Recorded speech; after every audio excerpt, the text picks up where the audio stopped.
Hola, buenas tardes, me presento, mi nombre es Walter Meyer, ayudante alumno de la Cátedra Estructura y Función Celular, y el día de hoy les voy a hablar de un tema que es bastante interesante para mí, que es el método científico. Bueno, yo supongo que ya han escuchado lo que es el método científico, ya sea en el colegio o en otras partes. Sin embargo, es importante destacarlo al momento de partir un ramo científico como lo es FC. Y a modo de introducción, mencionar que existen distintas ciencias naturales, que son las que ustedes ya conocen, como la química, que es el estudio de la materia, la biología, que es el estudio de los seres vivos, o la física, que es el estudio de los componentes del universo. Y todas estas son ciencias empíricas basadas en la experimentación y en la lógica para responder a diferentes dudas. Y gracias a esto tenemos el método científico, que es una secuencia de pasos que es mutable, que nos ayuda a adquirir conocimiento nuevo o a corregir uno ya preexistente. El conocimiento es distinto al conocimiento científico, eso tienen que saberlo, y el conocimiento existió desde hace mucho, mucho, mucho tiempo, y nos ayuda a desarrollar habilidades y tiene un sinfín de aplicaciones en la vida diaria. Y distinta, por ejemplo, a la que vemos en la foto, que nos hemos desarrollado bastante gracias a las herramientas nuevas que estamos formulando y haciendo cada día. Aquí hay un Hall of Fame de científicos importantes que me imagino que han tenido a lo largo de su vida. Y hay más, por ejemplo, Albert Einstein, Marie Curie, Michael Faraday, etcétera, etcétera. Existen distintos tipos de conocimiento. Por ejemplo, está el empirismo cotidiano, que es el saber hacer que hacemos todos los días, conocimiento místico, religioso, técnico, científico. También está el conocimiento filosófico, etcétera. Y para partir hay que mencionar que Galileo Galilei es considerado el padre de la ciencia y el padre del método científico. Él sistematizó las ideas en torno a un mecanismo para transmitir y generar conocimiento. Y aquí aparecen términos importantes que vamos a definir más adelante, como son las observaciones, las hipótesis, los experimentos, etc.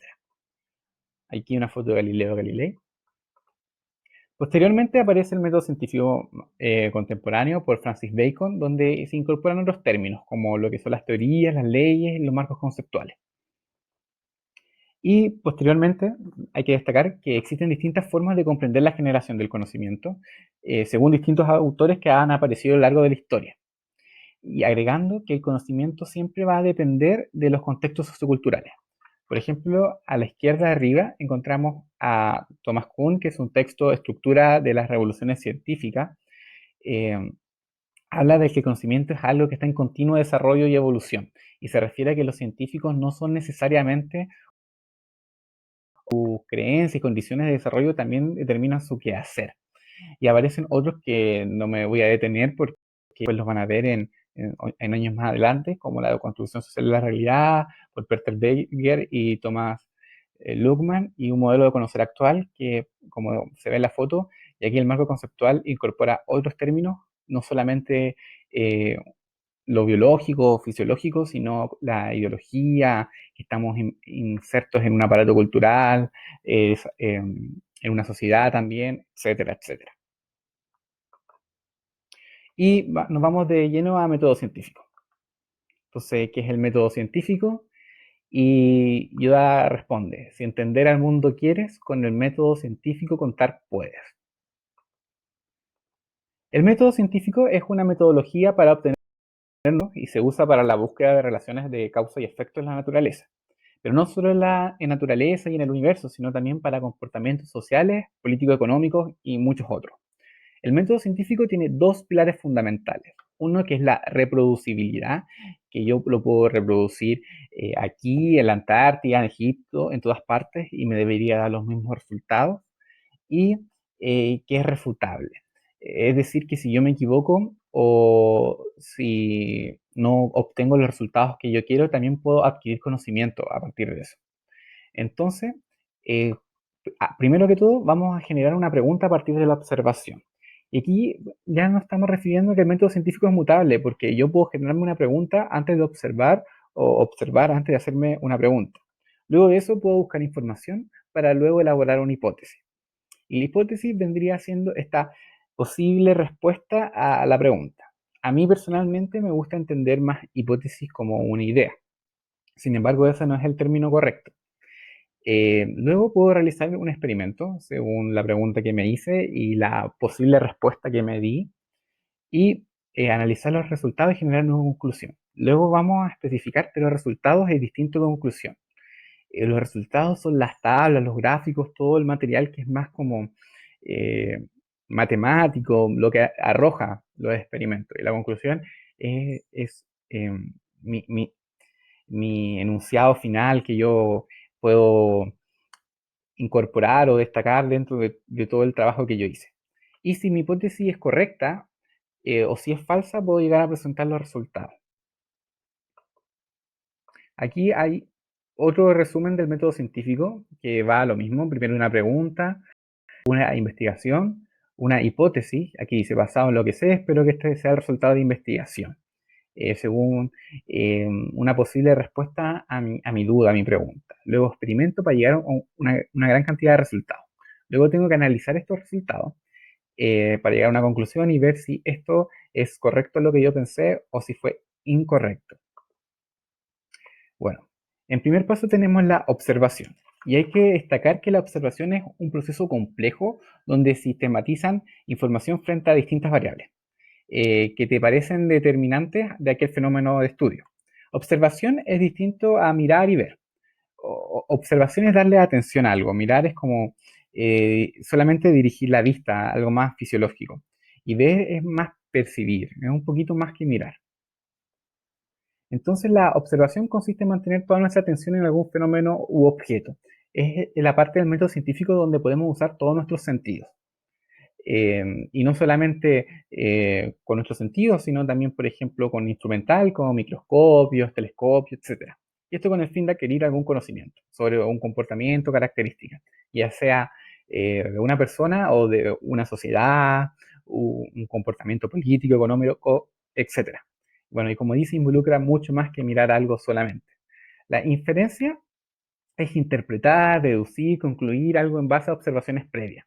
Y esta inferencia debe ser apoyada o comprobada por nuevas observaciones, ya que lo contrario solo sería una suposición. Y aquí vamos a nuestra pregunta de investigación. Corresponde a un problema reformulado por medio de una pregunta.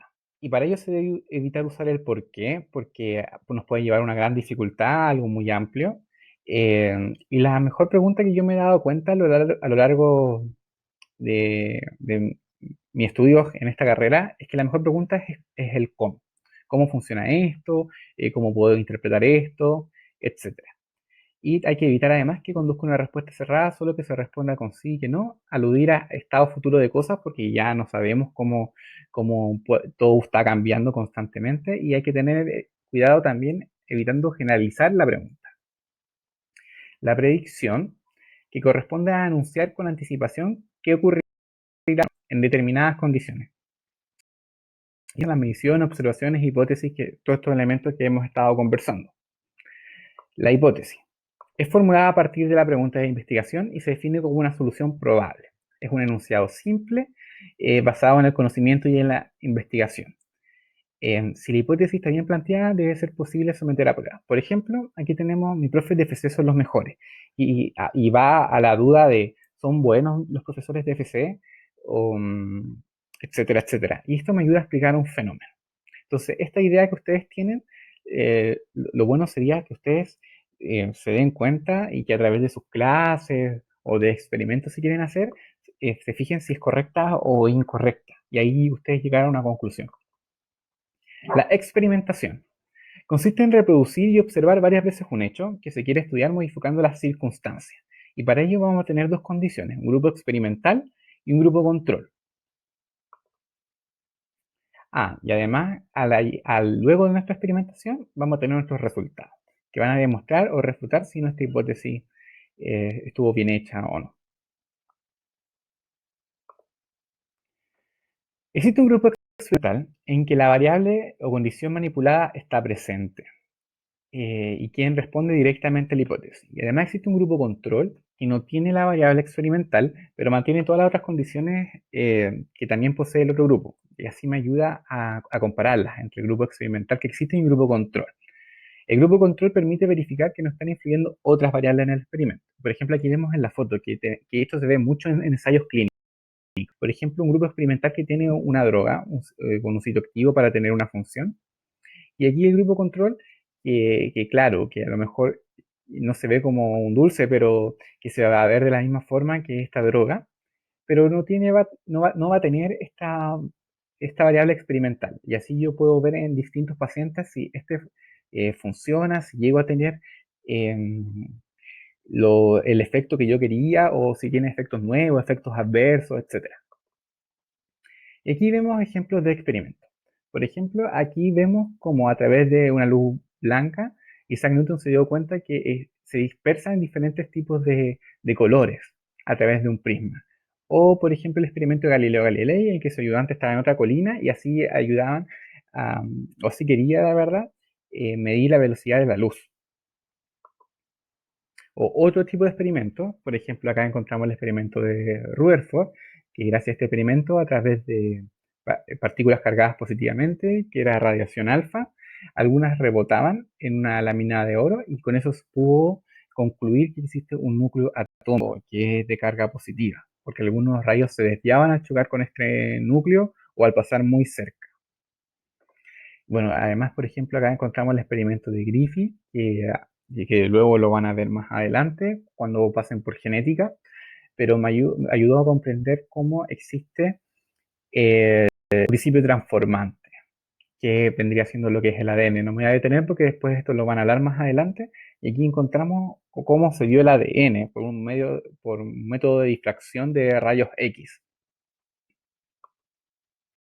Bueno, y importante, una investigación fracasará solo si los datos experimentales no permiten comprobar si la hipótesis es válida o no es válida. Luego vamos a llegar a las conclusiones, que son las interpretaciones de los hechos observados y los datos recogidos en el experimento. Tengan ojo que conclusiones es distinto al análisis de los resultados y es fundamental para determinar el éxito o fracaso de la hipótesis en la investigación. Y la publicación. Publicación entre comillas, porque cualquier mecanismo que se entregue y se somete a evaluación de pares ya estaría publicando, no necesariamente en una revista científica o algo que pase por una editorial, sino también tenemos tesis y proyectos de título que, al, no están publicados, pero que igual eh, llegan a formar conocimiento. Está, por ejemplo, registrar el trabajo realizado con los pasos seguidos, condiciones y resultados, a fin de que otro pueda reproducir a futuro. Y aquí esto es todo lo que hemos hablado de método científico, en resumen. Y aquí vamos a hablar un poquito más sobre qué pasa cuando se generaliza nuestras hipótesis que estuvieran correctas. Van a llegar a una teoría y una ley y un principio. Sin embargo, de todas formas, una representación lineal del método científico distorsiona un poco lo que es el quehacer real del proceso de generación de conocimiento. Y el método científico en lo cotidiano no es tan lineal, sino es algo más circular, se podría decir. Y es lo que dije anteriormente, por ejemplo, no necesariamente que yo me pregunte luego de observar, sino lo puedo hacer de otra manera.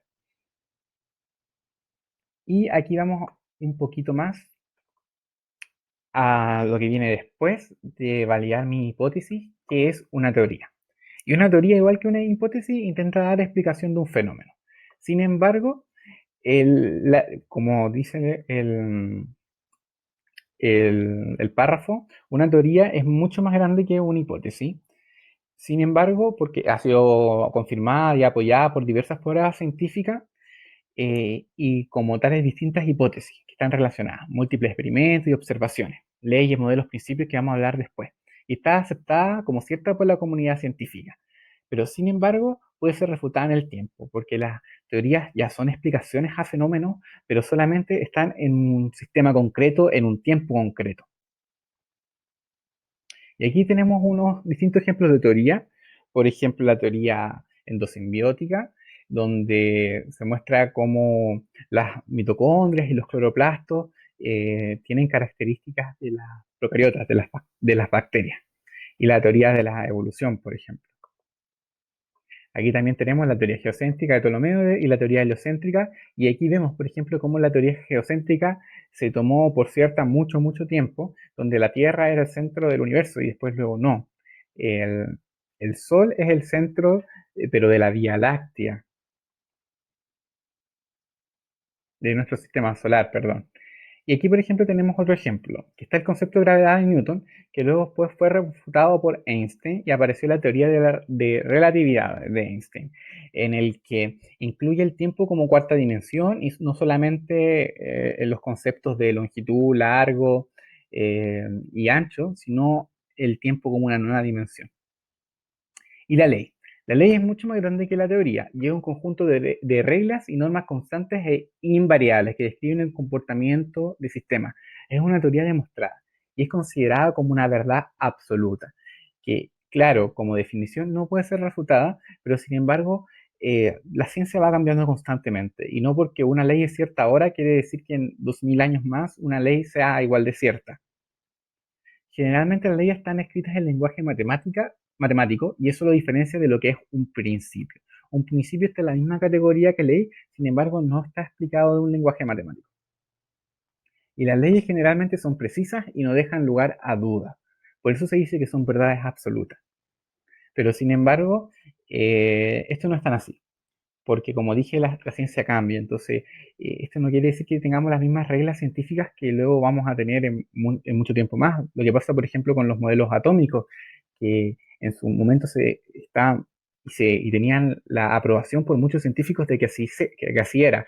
Sin embargo, pasaron un par de años y apareció otro modelo que explicaba otras cosas y de una mejor forma. Por ejemplo, acá tenemos las leyes de Newton, de inercia, la fuerza igual a masa por aceleración, la ley de acción y reacción, y las leyes de Kepler, que nos dicen cómo ocurre este desplazamiento entre los planetas. Y aquí tenemos un ejemplo, que la física moderna se puede dividir en tres partes. En la mecánica cuántica, que se encarga de todo lo que es el mundo atómico, diminuto, la relatividad espacial, que se encarga de todos los objetos a gran velocidad, y la relatividad general, que se refiere a todos los sistemas masivos. Y todas estas teorías comparten lo que son algo mucho más grande y que se cumple en las tres, que es la ley de conservación de la energía. Importante, una teoría puede ser refutada en cualquier momento si aparecen pruebas que lo contradigan. Y un principio es un conjunto de reglas constantes que, como dije, está a la misma altura de las leyes, pero sin embargo no están descritas en un lenguaje matemático. Y como no están descritas en un lenguaje matemático, cumplen una cierta incertidumbre. Por eso dice que en ciencias nada es absoluto. Acá, por ejemplo, este es el principio de comportamiento de cómo los consumidores viven por medio de los productores y de los componentes, etcétera. Y el principio de exclusión de Pauli, que claro, usted me dice que hay números, pero sin embargo estos números representan algo. El spin, cuando es más un medio, menos un medio, no me está diciendo una carga, por ejemplo, me está diciendo que el electrón se mueve hacia la izquierda o se mueve hacia la derecha. Y los postulados, que son enunciados, que podemos encontrar en la física cuántica, por ejemplo, que son eh, dados por hecho que son ciertos, pero sin embargo pueden caer incluso en falacia porque no están comprobados, por decirlo así, se dan por cierto sin tener una explicación totalmente científica o totalmente comprobada 100%. Y los modelos, que son una representación idealizada de un fenómeno de la realidad. Si vemos acá, por ejemplo, acá tenemos una molécula de ADN, pero sin embargo esta molécula no se ve así, pues si no se ve como una difracción de rayos X que vimos anteriormente, o la membrana plasmática, que por ejemplo no se ve con estos colores. Y la física está llena de modelos. Y lo que tienen que saber es que un modelo no necesariamente es un dibujo, sino también puede ser la fórmula. Una fórmula puede ser un modelo y que me explique de una forma sencilla cómo está funcionando o cómo es. Y se elaboran en base a los resultados de observaciones y experimentación de todas las cosas que hemos hablado anteriormente. Por ejemplo, encontramos los modelos atómicos, que aquí, por ejemplo, vemos cómo son unos átomos de titanio que no se ven exactamente con las partículas, con niveles de energía, niveles de electrones, y no se ven así. O por ejemplo, acá tenemos un cloroplasto por microscopía electrónica, y nosotros nos muestran esta foto, pero en realidad lo que se ve es esto. O por ejemplo, acá neuronas piramidales, ¿ya? O por ejemplo, una casa, que este es el modelo de cómo lo ven los ingenieros, pero sin embargo esto resulta de esta otra forma. O por ejemplo, acá un plásmido, que es un elemento extracromosomal de las bacterias, pero sin embargo es así y no de una forma tan circular como siempre se representa. Y este es un resumen del método científico de todo lo que hemos hablado anteriormente. Y este es algo para terminar, que al final la ciencia siempre falla y entre medio tienes como estos sucesos que terminan siendo ciertos. Y muchos, lo vamos a hablar en otro video, que la ciencia eh, tiene algo que se llama serendipia, que es eh, que muchas cosas se han descubierto gracias a esto, que es que por medio de cosas que ocurren fortuitamente, puedo sacar muchas conclusiones. Por ejemplo, la penicilina y así con muchas otras cosas, como la radioactividad. Bueno, eso sería todo en este video. Muchas gracias.